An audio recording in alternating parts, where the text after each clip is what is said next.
Hello, my name is Dr. Anita Gadhia-Smith. I'm a psychotherapist in Washington, D.C. I'm in private practice for many years. Also, I'm an author of four self-help books, primarily about addictions and recovery and relationships. I'm a speaker, speak at conferences, on television, and in other media on addiction and mental health treatment. I'm also a woman in long-term recovery. I just celebrated 25 years of recovery, March 5th of 2015. And I wanted to just tell you a little bit about my journey in recovery and where I am today. And I started my recovery in March of 1990 after 15 years of drinking and drugging. I started at a very young age, at 12 years old, and I continued for 15 years before I got sober. And the first 10 years, I did have, a fair amount of fun and good times. I didn't know it at the time, but I was anesthetizing myself from painful early life and a lot of family of origin issues that I didn't know how to cope with. I was always uncomfortable in my skin as a child, and so as soon as I found drugs and alcohol, I found a way out and found a way to be able to tolerate being with myself. That was always a very hard thing to do, to just be in my own skin. And for 15 years, my addiction progressed from drugs and alcohol to harder and harder drugs and more alcohol. And as time went on, I just became more and more afflicted with the disease of addiction. After 12 years or so, I spent 3 years hitting my bottom. And the last 3 years were very empty and lonely and painful for me.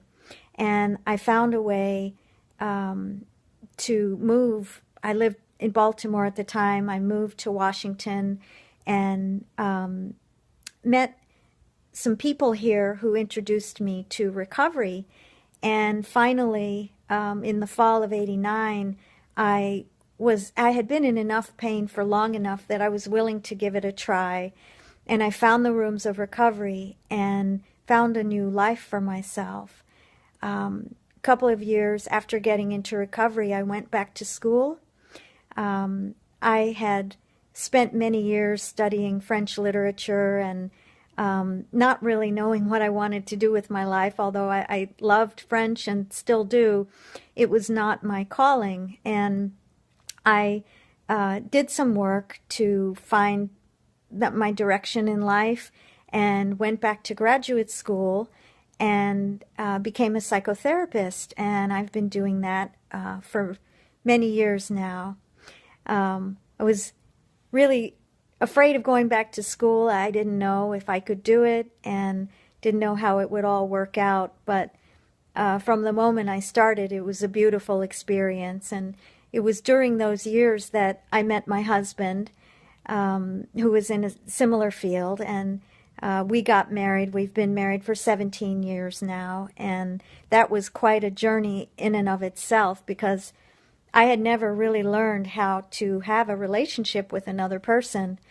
And we got married, and it was really tough at first. We had a hard time working it out and learning how to be with one another and to create a life together. But through both of our support systems, we stayed there, we stayed in the game, and it continued to get better and better over time and has really become very wonderful. So in my recovery, I've had to overcome a lot of inner demons and, a lot of fears and anxieties, self-reliance. I've learned that the most important ingredient is to continue to ask for help, and to ask for it in places where you can actually get it. And so I have a very wide network of support in my life. I have a team of advisors. I have a number of people that I go to for help, emotionally, physically, spiritually. I have a spiritual director in my life. I have sponsors and good professionals as well.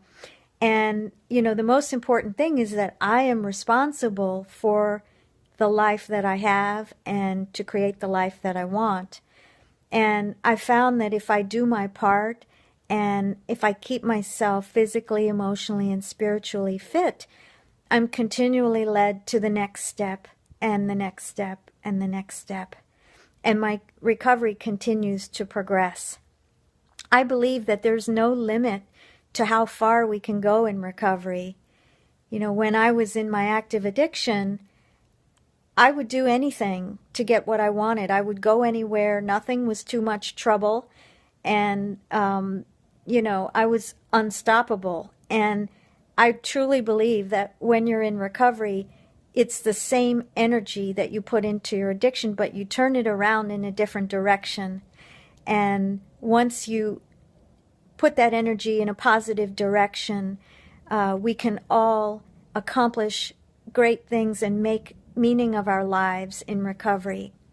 Each of us has a unique gift to share, and each of us has a light to shine, and it's our responsibility to take ourselves on that journey so that we can be the best people that we were meant to be, and allow that light to shine to inspire other people.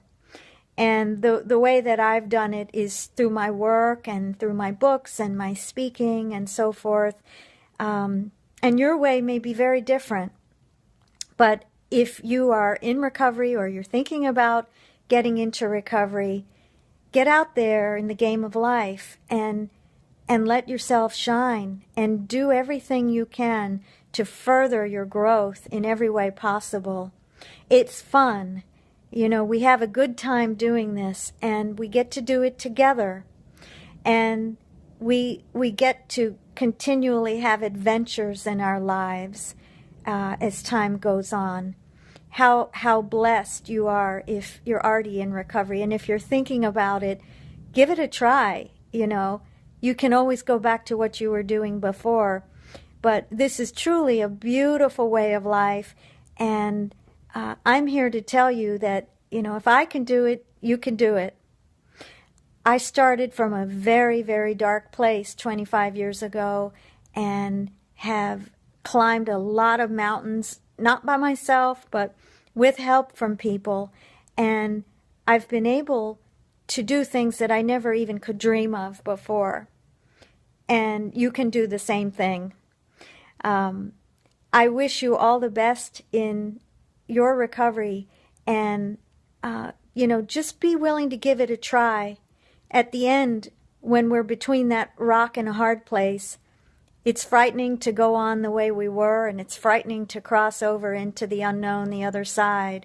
But if you just take that first little step, you'll be amazed at what can happen for you, and you will become free, because that's what this is all about, is freedom. And we all need freedom in different ways. We need first of all the freedom from addiction. But after that, even in recovery, we can create self-imposed limitations in our lives through false beliefs and limited thinking. And we can continue to gain more and more and more freedom as time goes on, and to live authentically and become empowered to be the people that we were meant to be all along. So I wish you all the best in your journey, and thank you for allowing me to speak with you. Please don't hesitate to contact me. My name is Dr. Anita Gadhia-Smith, and my website is practicaltherapy.net. Contact me anytime. Thank you very much. Bye-bye.